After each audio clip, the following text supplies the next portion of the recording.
Hi friends, ఈరోజు palm oil గెల నరకడానికి మేము నలుగురం వచ్చాం. మేము నరకడానికి కొన్ని పెద్ద చెట్లు ఉన్నాయి, కొన్ని ఏమో చిన్న చెట్లు ఉన్నాయి. పెద్ద చెట్లు నరకడానికి గెళ్ళ తీసుకొచ్చాం. చిన్న చెట్లు నరకడానికి ఇది నేను పట్టుకున్న గొడ్లతో నరుకుదామని 2 గొడ్లు తీసుకొని వచ్చాం.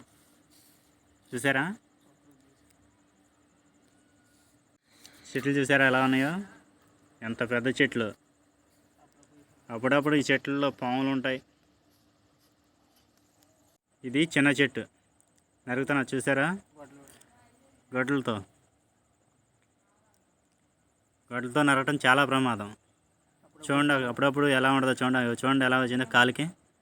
కాలు తెగి అవతల పడిద్ది. ఈ మొండి కత్త అయింది. ఇది సరిపిచ్చిరండి రా బాబా అంటే ఒక్కడ సరిపిచ్చిరు. అలా చూసారా ఎన్ని దెబ్బలు వేయాల్సి వస్తుందో. అసలు ఒక్క దెబ్బకే పడిపోవాల్సిన మట్ట అది. 4-5 సార్లు కొట్టాల్సి వస్తుంది. చూసారా? చిన్న చెట్లను అలా నరుగుతాం అన్నమాట. పెద్ద చెట్లని గేళ్లతో కడతాం అన్నమాట. చూసారా ఎంత ఉందో చెట్టు? అటు ఎంత పెద్ద చెట్టు అయినా సరే ఆ చెట్లలో పాములు ఉంటాయి. అటు చెట్టు పక్కన కరెంట్ తీగలు కూడా ఉంటాయి. చాలా ప్రమాదం అన్నమాట. చూడండి ఒకసారి ఎలా నరుగుతున్నాము. మట్టను పట్టుకొని ఆ కుక్కాన్ని దాంట్లోకి ఇరికిచ్చి లాగుతాం అన్నమాట. కోస్తుంది మా అన్నయ్య. ఇటువంటి చెట్లను కోయటంలో చాలా ఎక్స్పర్ట్ అనమాట. చాలా బాగా కోస్తాడు.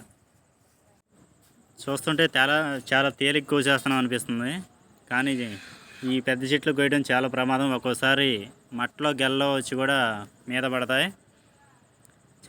చాలా ఎక్స్పర్ట్స్తో కోయాలి. మా అన్నయ్య గారు చూడండి ఎలా కోస్తున్నారు. ఒక్కోసారి ఆ మట్ట గెల్ల కూడా మీద పడిపోతాయి. ఆ పామాయిల్ ముళ్ళు గుచ్చుకున్నా సెప్టిక్గా వద్ది. కాళ్ళకి కానీ ఎక్కడ గుచ్చుకుంటే అక్కడ సెప్టిక్గా అయ్యి చాలా ప్రమాదం అవుతుంది. ఈరోజు మేము 10 టన్నులు నరకాలని అనుకొని వచ్చాం. మబ్బు చూస్తే బాగా ఫుల్గా పట్టుంది.